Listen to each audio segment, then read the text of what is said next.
مساء الخير، وخليني الحلقه دي اتكلم عن افيش فيلم من الافيشات الشهيره والمفضله لفيلم من الافلام الشهيره والمفضله برضه، وهو باك تو ذا فيوتشر. اللي هو ده يعني الافيش من رسم وتصميم درو ستروزن المصمم الاسطوري واحد اقطاب صناعه الافيشات في هوليوود، وللاسف معتزل حاليا. ويمكن اللي بيخلي الافيش ده ايقوني زي ما بيتقال انه ببساطه بيقول كل حاجه، بيعبر عن الفيلم بدون الدخول في حوارات او تفاصيل متكلفه مبالغ فيها عشان تبين ان الشخص ده بيتنقل في الزمن. وبصراحه ما اقدرش احدد بدقه ترتيب المسودات او الدرافتات مين قبل مين، لكن انا حطيتهم في ترتيب انا اجده منطقي. يعني مثلا المسوده دي لافيش تشويق، فكرته حلوه جدا، بس مشكلتها انها مباشره زياده عن اللزوم، ده غير انها تناسب اي فيلم ليه علاقه بالسفر بالزمن. دي برضه لافيش ادفانس او تشويقي، مارتي هو العزول اللي بين ابوه وامه، وباين من الجزم مين اللي في الماضي ومين اللي جاي من المستقبل. السكتش ده على قد ما فيه فكره فيها قدر من الكوميديا، الا انها برضه فيها سيكه ابتذال. يعني حد عايز يوقف الزمن فانت مخليه مانع العقارب.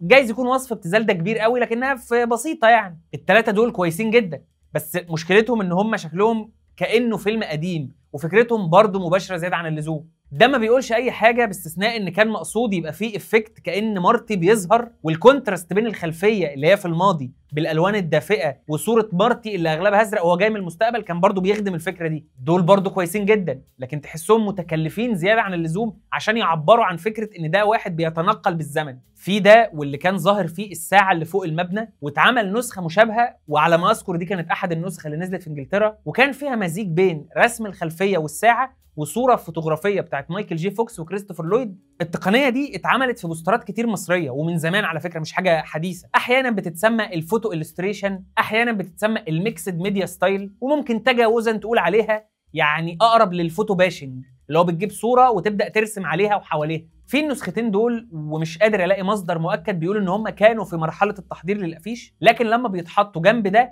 بتلاقي ان من هنا بدات فكره ان يبقى واقف جنب العربيه بدون حاجات كتير حواليه، لحد ما بنوصل للبوز الشهير بتاع مارتي وهو بيبص في الساعه. وعلى حسب روايه بوب جيل، البوز بتاع البصه في الساعه ده شافوه في صوره لاحد العاملين في استوديوهات يونيفرسال، واتفق بقى ساعتها بوب جيل وسبيلبرج وروبرت زيميكس ان البوز ده بيقول كل حاجه. بيوروا الصوره لدرو ستروزن وبيحددوا ان ده الاتجاه اللي عايزين نمشي فيه. طبعا كالعاده درو ستروزن بيبدا يحط لمساته السحريه على الفكره.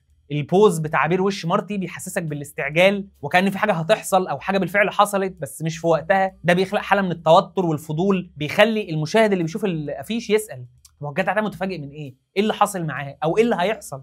او ايه اللي جاي وهو مستنيه؟ وقفته نص بره ونص جوه بتحسسك ان هو متشعلق او متعلق بين عالمين. العربيه ديلوريان اللي مفتوحه وكانها بوابه بين عالمين مختلفين، والوهج الابيض اللي فيها اللي بيبينها كانها الفاصل بين الحدود الزمنيه بين الماضي والحاضر والمستقبل. وفي الفيلم نفسه مارتي لما بيخش العربيه ما بيدخلش بوابه جواها، بس اللي معمول في الافيش ده حاجه ممكن نسرد لها حلقه لوحدها، اسمها الميتافوريكال ايمجري او الصوره المجازيه. اثار العربيه المولعه في الارض بتقول لك ضمنيا ان السفر بالزمن ليه تاثير وبيسيب اثار وعواقب، ده غير انها بصريا بتقوي الاحساس بالسرعه والحركه. يمكن كانت المشكله الوحيده في الافيش ده ان العربيه تحسها مرسومه غلط، او شكلها في حاجه مش صح في المنظور، او تفاصيلها مبهمه زياده مقارنه بالجزء الثاني والثالث. ويقال ان حاجه زي دي كانت مقصوده عشان الناس تتفاجئ بشكل ديلوريان في الفيلم لما يدخلوا، مش قبل كده. يمكن ده بيفسر ليه ما كانش ليها اي وجود في معظم السكتشات اللي اتعملت، وحتى لما كانت موجوده كانت بتبقى مشوشه او مبهمه. وبيتحول الافيش ده لايقونه بكل التفاصيل اللي فيه، بيتعمل منه نسخ مختلفة في كل مكان الفيلم بينزل فيه. ويمكن النسخة التايلاندية كانت أغرب نسخة بالنسبة لي، لأن هم راسمين مايكل جي فوكس بملامح غريبة. عجبني جدا البيلبورد ده اللي فيه عد تنازلي لصدور الفيلم، فبيقول لك اظبط ساعتك بقى عليه. ولما بيدخلوا في الجزء الثاني، البوز اللي رسمه درو ستروزن بقى يتصور دلوقتي في استوديو. درو ستروزن نفسه بقى مبهور انه واقف في استوديو مع الممثلين وبطل الفيلم بيديهم توجيهات ويديهم حاجات، ومايكل جي فوكس قال له انا بيج فان ليك وبحب شغلك وبتاع. بيجرب افكار كتير، تكوينات كتير، والاستقرار كان على البوز بتاع الجزء الاول مع اضافه كريستوفر لويد. فتقدر تقول ان الشكل ده او البوز ده اتحول لفيجوال موتيف او فكره بصريه مميزه. السكتش ده بيبان فيه حاجه من علامات اسلوب درو ستروزن المميزه، وهي انه ببساطه بيحط نفسه في الافيش. هو بيلبس لبس الشخصيه، يتصور صوره، ياخدها ريفرنس، يرسمها، بعد كده يشيل راسه ويحط راس الممثل. عمل كده في انديانا جونز، بيج ترابل ان ليتل تشاينا، واحيانا كان بيطلع هو ومراته وابنه بوشوشهم في الافيشات، احيانا جيرانه واحيانا صحابه. ودي بالمناسبه فكره كويسه للشباب اللي بيعملوا افيشات فان ارت. انت ممكن تصور نفسك بالبوز اللي انت متخيله وتركب مكان راسك راس الممثل، او يعني لو الكسل ضربك وايديك كاتعه ممكن بالذكاء الاصطناعي تطلع صوره للممثل عاليه الجوده بناء على الريفرنس او الصوره اللي انت صورتها لنفسك. الجزء الثالث بقى بيتعمل له تكوينات وسكتشات كتير بتتعامل معاه كانه فيلم ويسترن وكاوبوي وحاجات، لكن بيتم الاستقرار في النهايه على التكوين الشهير ده.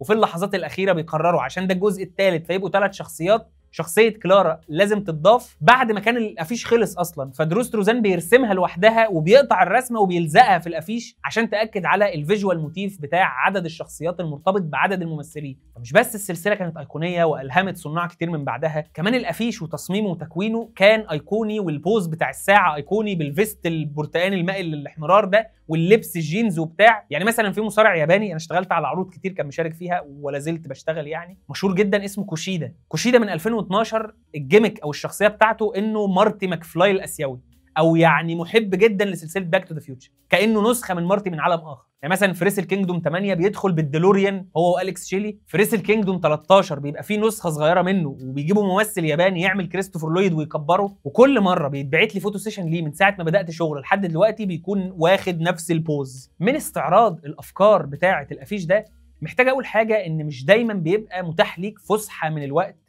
او مساحه انك تجرب حاجات كتير وافكار كتير، خصوصا لما تكون شغال على فيلم اصلا ما فيهوش فكره او ما يوحيش ليك بافكار او تكوينات كتير. يمكن قصه انتاج فيلم باك تو ذا فيوتشر كانت متعثره في الاول، وكان إيريك ستولتز هو اللي هيعمل مارتي ماكفلاي عشان التزام مايكل جي فوكس بسيت كوم فاميلي تايز، وبالفعل كان صور حوالي 5 اسابيع. فيمكن النوش اللي حصل في بدايه الفيلم ده وفر وقت كافي ان يتعمل افكار كتير وسكتشات كتير للفيلم الاول، بس ما كانش ده الوضع مع افيش فيلم تاني من تصميم دروس تروزن وهو فيلم ذا ثينج. دروس تروزن جاله مكالمه اتقال له فيها عارف ذا ثينج فروم انذر وورلد اللي هو نزل في الخمسينات المبني على قصه هو جوز دير؟ قال لهم هيتعمل له معالجه جديده، يعمل له افيش سلام.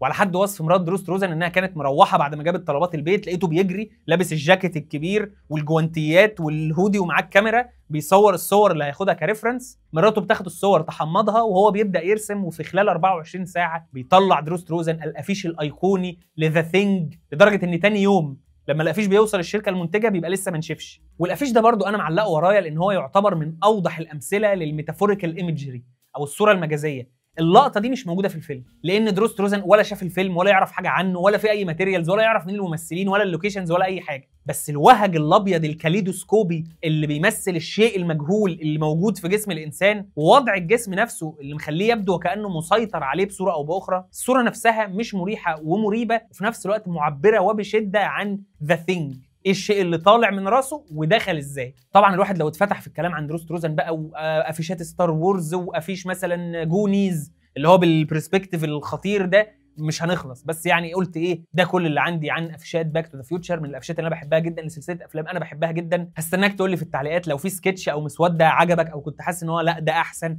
او ممكن فكره من هنا تتجاب على هنا والدنيا تتهجن في بعض فيطلع افيش احلى. وانا عارف ان انا ممكن ما كنتش عرضت السكتشات بشكل واضح في الفيديو، فهسيب لك في الديسكربشن لينك للدرايف هتلاقي عليه السكتشات مترتبه، اتفرج عليها وانبسط وقول اللي انت عايزه. وطبعا الاسطمبه بتاعت كل مره ان لو عجبك الكلام ممكن تعمل لايك، ولو حاسس ان انت تحب تسمعني تشوفني تاني تعمل سبسكرايب على اليوتيوب وسي فيرست على الفيسبوك، ولو انت من محبين الانستجرام تعمل لي فولو على الانستجرام. وبس كده، شكرا جزيلا.